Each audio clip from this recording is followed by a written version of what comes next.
Alright, welcome to another piano tutorial. Today we're going to take a look at a song called Never Fails by Anthony Evans. This song is in the key of D.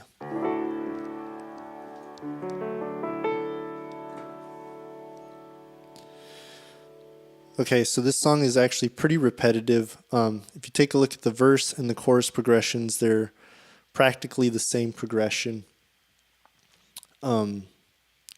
With a little bit of difference in riffs between the chorus and the verse.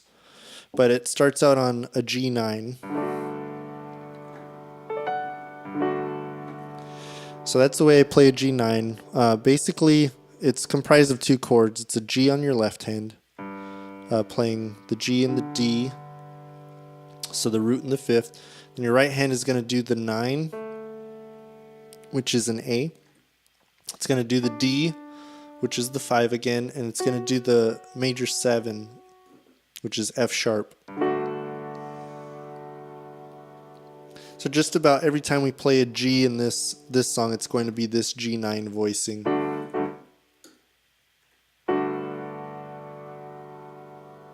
Okay, so they go from G9 to D to an A. And those are just standard voicings. Then going to an E minor. And I play E minor 7. I'm doing 1 and 5 in my left hand, and the right hand is doing B, D, and a G.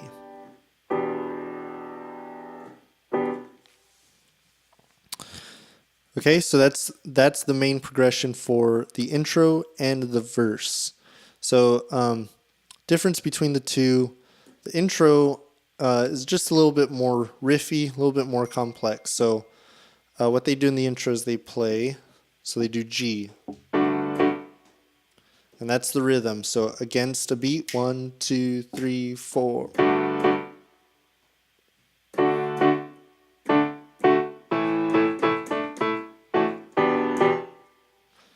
Okay, one more time, G. Then they go to D.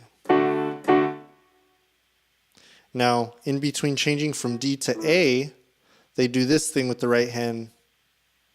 So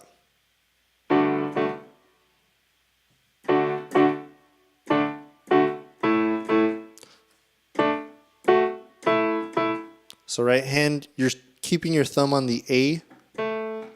You're playing D, F sharp, E with your other fingers here, but your thumb just stays on A. And when we land on this A and E, our left hand is going to change from the D voicing to an A. So really that's like an A5. It's kind of more of a power chord. 1, 5, 1, and 5. Okay, so here's what it's going to sound like playing the first progression, or first part of the verse progression, going from G to D to A and playing all the licks in between. Here we go. 1, 2, 1, 2, 3, 4.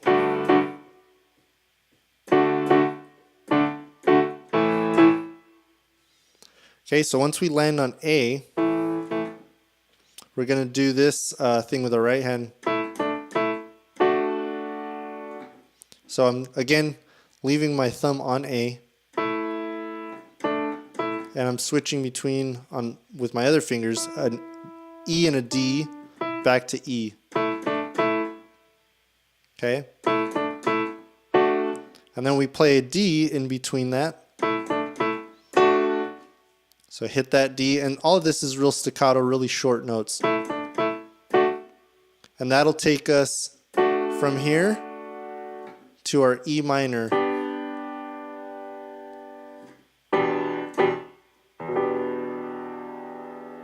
So that's the transition from A to E minor. All right, I'll play the whole chorus progression from beginning to end, a little bit slower than tempo. 1, 2, 1, 2, 3, 4.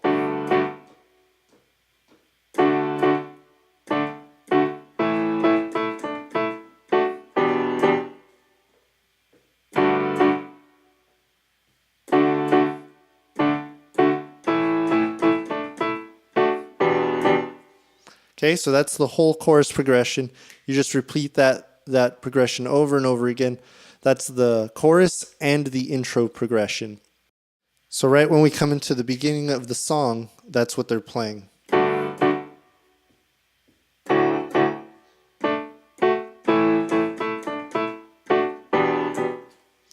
Right? Okay, so that's the chorus and the intro.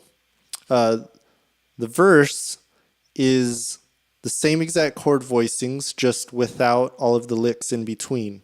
So the verse would be played like this: 1, 2, 1, 2, 3, 4.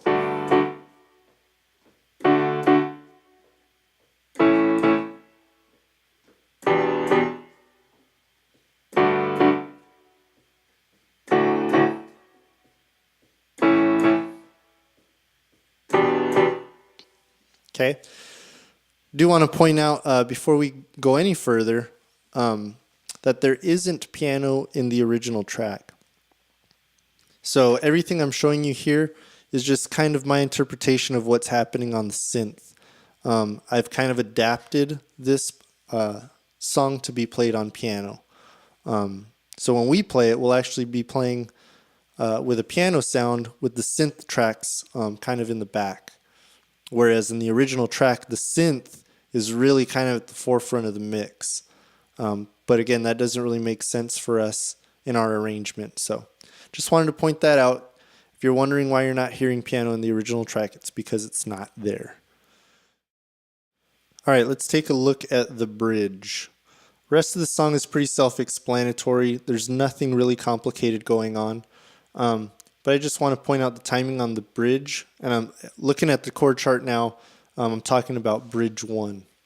So it says G. And right here we're just playing a regular G. You could just play a straight G or do like I do and add the G2. Then we go to a D. And I like, for my B minor, I like to play a B minor 7. Since we're going from a D to a B minor, I leave my right hand where it is and I just change my bass note. And that makes it a little easier, especially when there's fast changes between those two chords.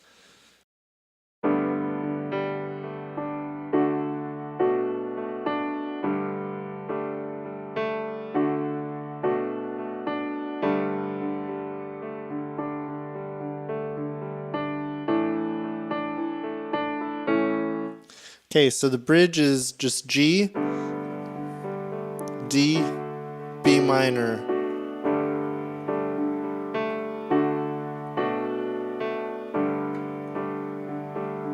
And then go to a G, and then A. I play A suspended to A, G, D, B minor, G, D, B minor, G, and this holds for 2 measures. Same with the A, holds for 2 measures. Okay, so just kind of talking through that. That part's really simple. Just keep in mind that the B minor is on a syncopated rhythm, so it's not on the downbeat, it's on one of the upbeats. So it doesn't play it straight.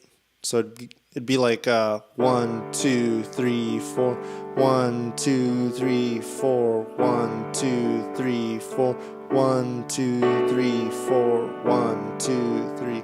So it's kind of in between 3 and 4. 1, 2, 3, 4, 1, 2, 3, 4. Sorry, that's between beat 2 and beat 3 in a measure. Anyway, I just wanted to point that out. It should not sound like this. 1, 2, 3, 4, 1, 2, 3, 4. That would be wrong because you're landing everything on a downbeat. So again, it sounds like this. 1, 2, 3, 4, 1, 2, 3, 4, 1, 2, 3, 4, 1, 2, 3, 4, 1, 2, 3, 4, 1, 2, 3, 4, 1, 2, 3, 4, 1. Okay. Then we go to bridge 2. Now this one's written a little funny. We come out of, I think the intro going into bridge 2, and if you see it's written with an A on the first lyric on every, and then we land on a G9 step we take, but the G9 is where the downbeat is. So technically when we start bridge 2, we're starting on the G9, but when we repeat bridge 2, we need to get the A on that lyric. So if you're confused by the reason by why it's written that way, it's because I wrote it to understand it, like when the part repeats itself, rather than to start it just from beat 1, because it doesn't land that way. Okay, hope that makes sense.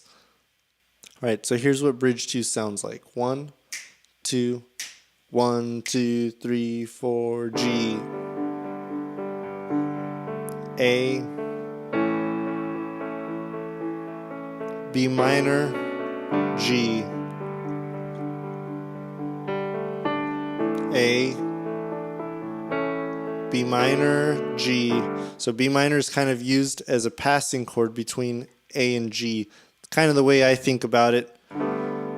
Play A, G, and you could just go back to G, but you use B minor to pass in between the two.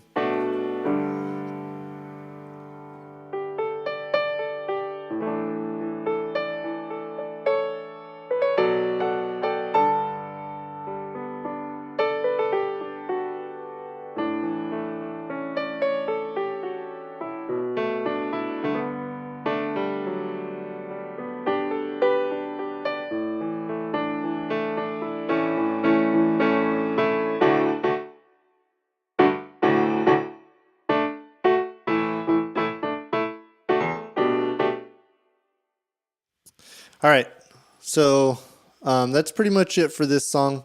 It's pretty self-explanatory. All the parts are pretty simple. It's really repetitive, but it is still a really fun song to play, so I hope you enjoy it. I hope this video was a big help. Keep practicing. We'll see you next time. Bye.